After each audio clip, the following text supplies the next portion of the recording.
सबै भाइ बहिनीहरू आज फेरि म नयाँ भिडियोहरू लिएर आएको छु होइन एक्सपेरिमेन्टको।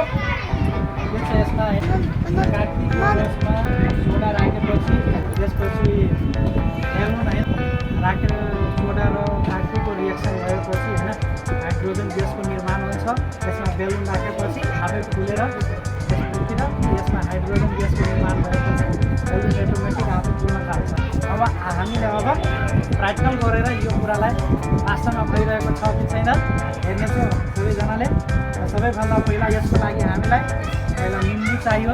मैले ल्याएको छु त्यो निम्बुलाई काटेर निम्बुलाई चाकु वा कुनै सामान लिएर काटेर राख्ने।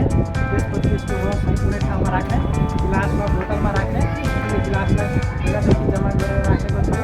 पछि हामीले सोडा पनि ल्यायौँ होइन, सोडा मगाएको छौँ।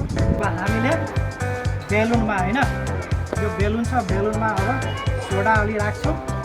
अब हामीले यसमा सोडा राखिरहेका छौँ।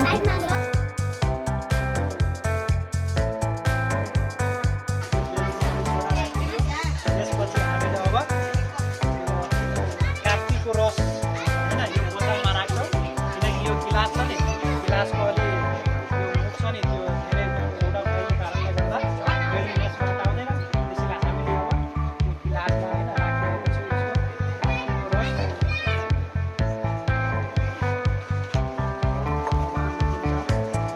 अब हामीले यो बेलुनलाई होइन यसको मुखमा लगाउनेछौँ।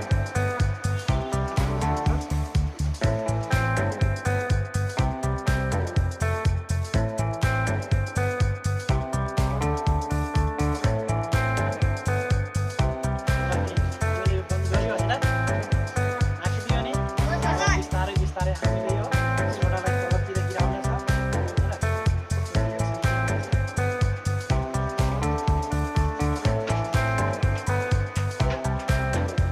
फुलिरहेछ। बिस्तारै आफै यो बेलुन फुल्दै जान्छ। फुल्छ यो बेलुन होइन।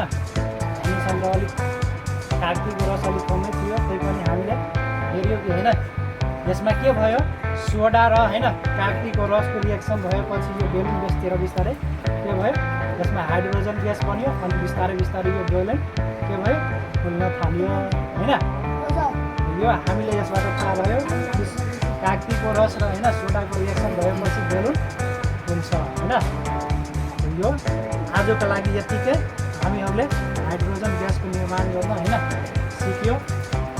फेरि तपाईँहरूको लागि म नेक्स्ट भिडियो लिएर आउनेछु। आजको लागि यतिकै। धन्यवाद सबैजनालाई।